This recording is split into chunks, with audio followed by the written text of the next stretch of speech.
Et salut tout le monde, on se retrouve aujourd'hui pour une vidéo dédiée à la sortie de Imperial plutôt, de Jonathan Hickman, qui est disponible en 3 versions différentes sur Excalibur Comics et dans les librairies du Comic Shops Assemble.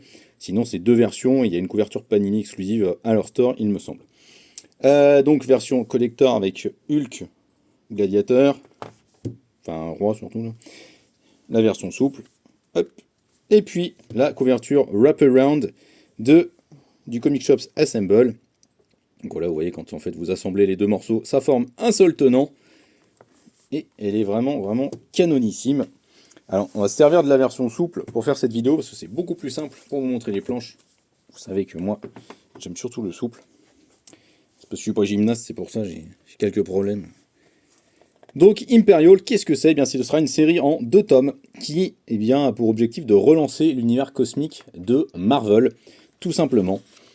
Et pour ça, c'est Jonathan Hickman au scénario, et il va nous emmener dans une guerre immense dans tout le cosmos Marvel, entre toutes les espèces qui habitent cet univers cosmique.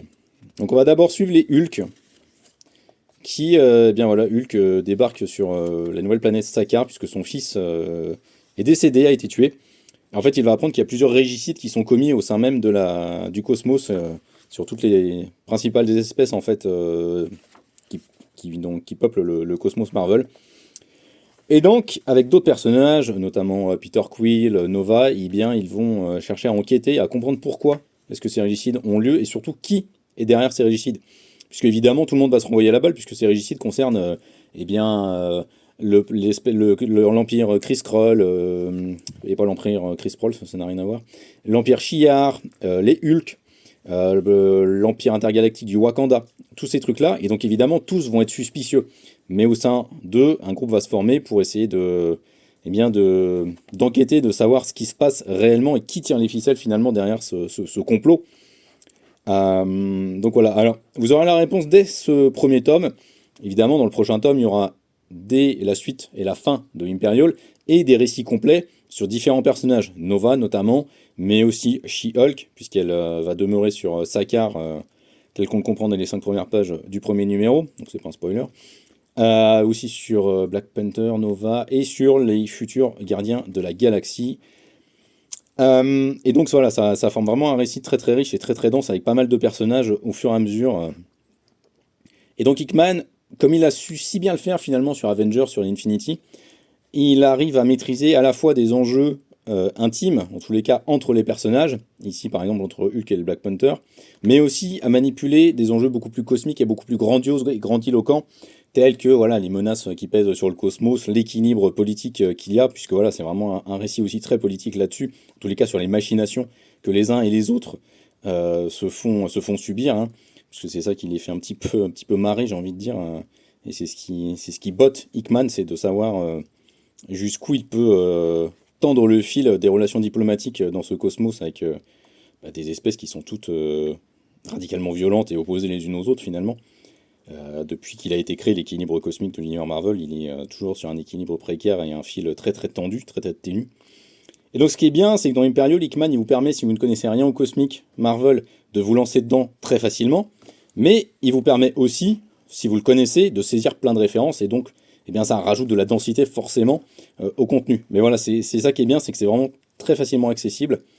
C'est vraiment une relance, donc les choses sont remises à plat, il n'y a pas besoin d'avoir lu des choses précédemment. Ça se passe vraiment très très bien, ça se déroule tout seul. J'essaie de faire attention au niveau des pages, donc je vais vous remontrer beaucoup de les mêmes pages, je pense, mais j'essaie de faire un peu gaffe au spoil. Il se passe quand même pas mal de trucs souvent, fréquemment, de manière assez surprenante. Donc voilà, c'est vraiment très intéressant. Au niveau des dessins, c'est Iban Coelho et Federico Vincentini qui se partagent le boulot avec le même coloriste. Comment il s'appelle le coloriste? Federico Bli, voilà, qui fait un super beau boulot. Franchement, c'est très très très beau, je trouve. C'est très chatoyant, ça en met plein la gueule, quoi. C'est vraiment très très réussi. Et donc vraiment, c'est vraiment très très bien. Moi, je me suis pris une grosse claque. J'adore l'univers cosmique, hein, Marvel. Moi, j'en suis un grand grand fan depuis des années. Mais voilà, je trouve que là, Jonathan Hickman, il fait vraiment un bon boulot pour le relancer. Ça fait plusieurs années, plusieurs tentatives que Marvel essaie de relancer l'univers cosmique et n'y arrive pas. Et là, je trouve qu'ils y arrivent enfin. Ils tiennent le bon bout, ils tiennent le bon morceau. Et donc voilà, nous, pour célébrer un peu cet événement dans le Comic Shops Assemble, on a vraiment voulu marquer le coup et vous offrir cette superbe couverture en Wrapped Around qui formera une fresque complète avec le tome 2. C'est-à-dire que sur le tome 2, il y aura des personnages supplémentaires. Il me semble qu'il y a Black Panther et les Skrulls aussi qui vont apparaître sur la prochaine couverture. Donc voilà, c'est vraiment très très beau. On a vraiment voulu marquer le coup avec cette Wrapped Around qu'on trouvait splendide et magnifique. On avoue, on a quand même hésité avec celle-ci, mais c'était trop. Enfin, c'était pas possible en fait de passer à côté de ce wraparound et de faire une continuité complète sur les 4 tomes, enfin, sur les 2 tomes, pardon, sur les 4 volets, je voulais dire, des 2 tomes. C'était impensable de passer à côté. Donc voilà, on vous propose ça et on espère que ça va vous plaire. Dépêchez-vous parce que je crois qu'il en reste plus vraiment beaucoup dans toutes les librairies du Comic Shop Assemble.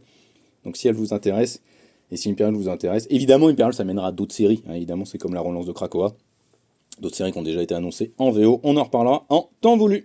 Ciao ciao.